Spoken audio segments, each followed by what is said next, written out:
Hi there. Thanks a lot for tuning in. I'm doing this in lieu of doing a live tutorial demonstration today that I normally do on Facebook.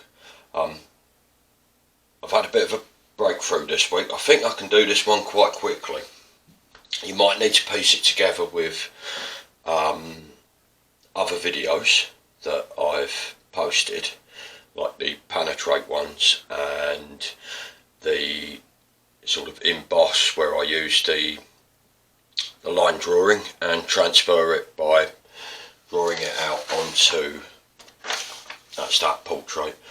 A piece of paper, it with biro, something with quite a hard point so you can sort of emboss the paper slightly with it, and then I do a transfer of the image. I'll show you the so that's the line drawing that I've taken it from. Just move all that out of the way.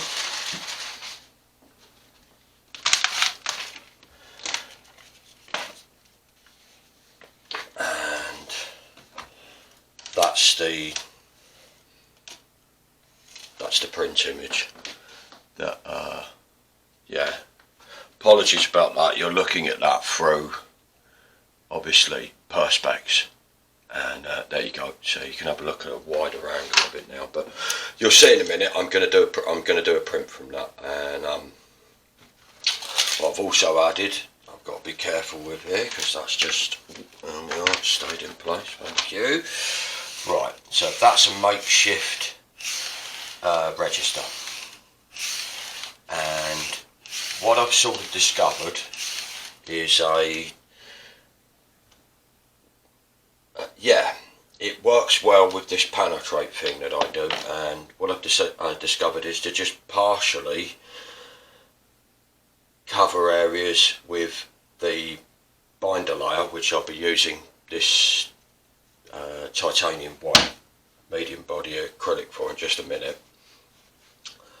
Take the print from that, lift it out, it gives it some really nice organic edges, clean cut edges to it, and then take another print from the residual image that is left within the or upon the gel plate.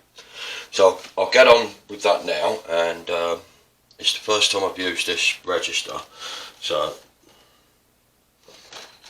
I'm sort of hoping it works. So like I said, I'm only going to partially cover areas with this, and then while I wait for it to dry, again, don't use, I did a bit of a dummy run yesterday, and I think I used too much paint. I mean, of course, you're playing with something really, so nobody really knows whether you've made a mistake once you get into it, because it does give a very broken line. But I'm trying to play up on the diagonals and maybe a couple of horizontals, because I'm going to split it up using vertical lines, but it will extend it horizontally. So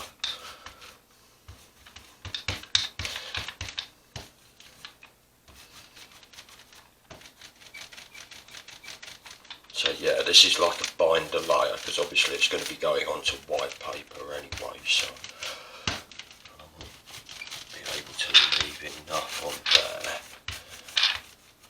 to stick that. Right, we're going to put that on now. Stick that like that. That's not working as well as I'll do, but never mind.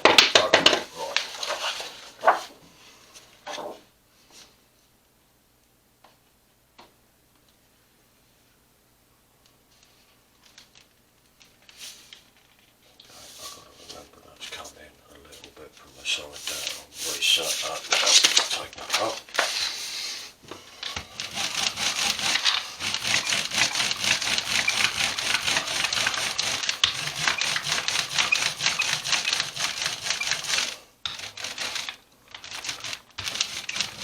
Right, give that a bit of a fire going over.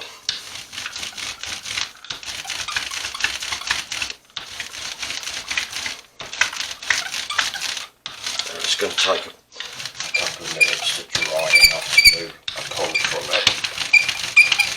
I'm going to be quite thorough about this. But you can see it's not sticking there because obviously I didn't put any acrylic paint on there. I like the idea of splitting one eye is on one image and one eye is on another image, but I mean it'll work with anything.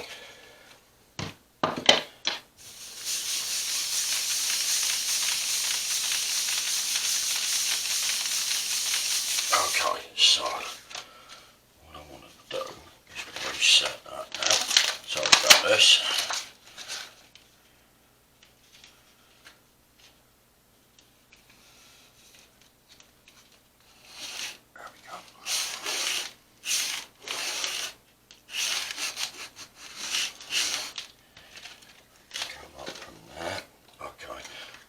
Leave it down like that. Right, I'm going to show you while we're waiting for that to dry.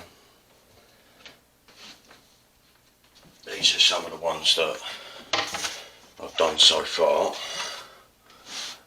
I'll zoom in on that for you.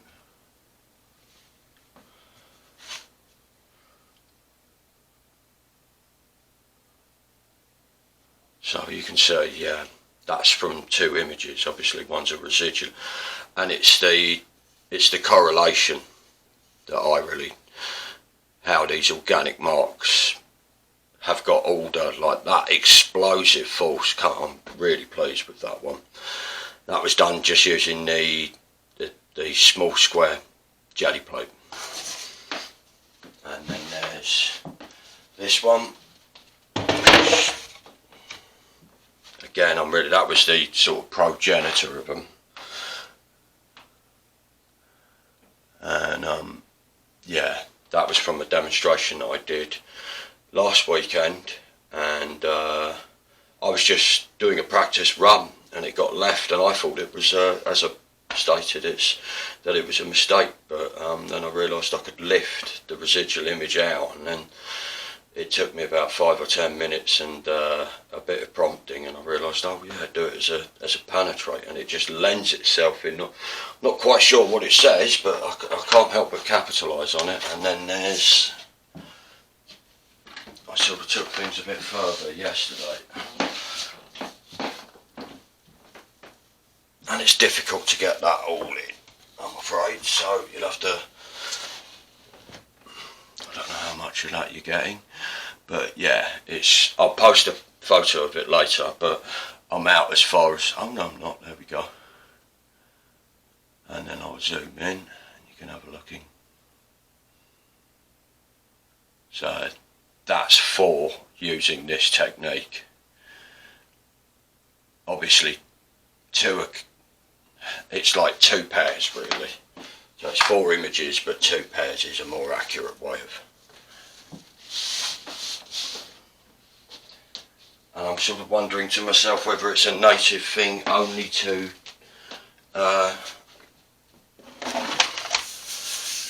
gel plates, or whether you could do this with another form of printing, where you're left with this residual image to play with, because you can pull 2 out of the plate, because you can use this binder layer on the back of it. Right, I might give that a blast with the hairdryer. So have a look at the time quickly. It's quite quick so far. Hopefully I can show you both. Well, I don't think there's any good reason why I shouldn't be able to show you both of these. I do want to, okay, I'm going to switch the mic off for a minute so we can, so I can, well, not deafen you.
time. I've just realised I've had the mic off the whole time.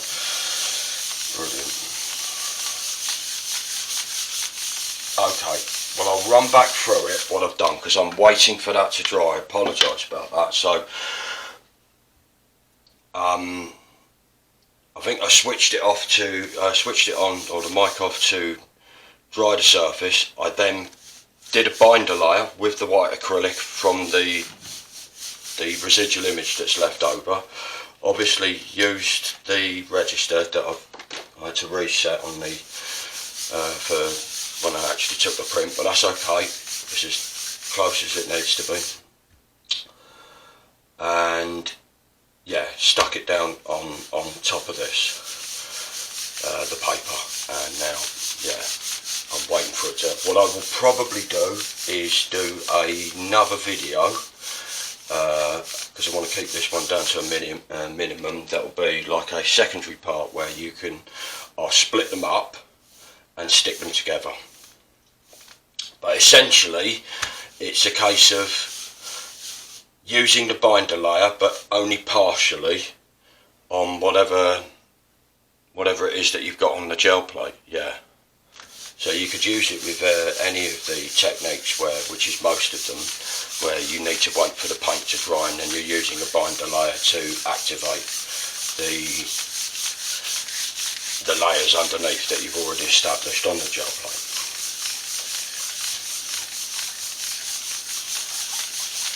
Yeah, we're getting there, but I just want to I can feel a bit of moisture in it. Okay, I'm going to switch the mic off again. I'll remember to switch it on this time when I finished drying it off, so bear with me a moment. Thanks a lot.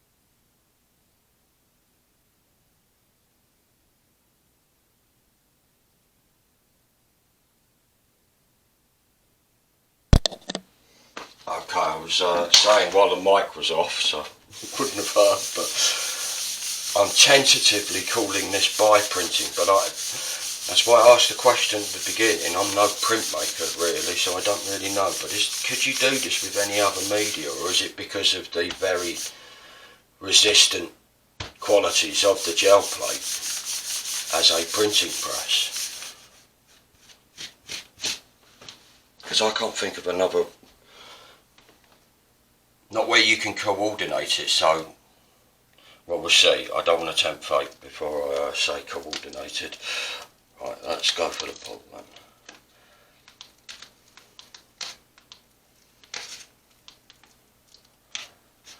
So, nice and gently.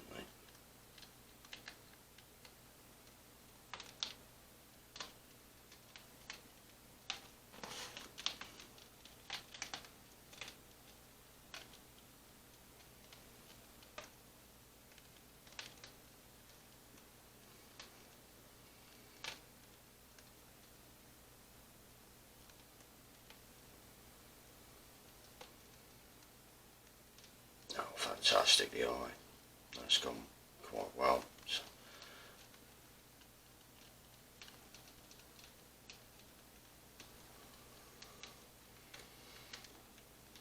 We're nearly there. There we go. Quite important to get those edges on. Sometimes they make a big difference in sealing it all off. So, there you go. That's the two images. What I will do now is, in another video, I will cut them up and piece them together and post that over the next 24 hours. But you've only really got to look at what I do with the Panotraits. That's exact, and obviously because they're registered, they read, so the continuity becomes about the damage. So it's the broken, fractured quality of it becomes the continuity within it. That's why I called them kintsugi or whatever the Japanese, I'm sure I'm mispronouncing that, the Japanese art of restoring pottery with gold and accentuating the breakage as something that's actually a strength. Okay, thanks a lot for watching. I'm really pleased with that one. Let me know what you think. Give us a subscribe and a like, or whatever platform you're on, as what you deem appropriate as a response to it.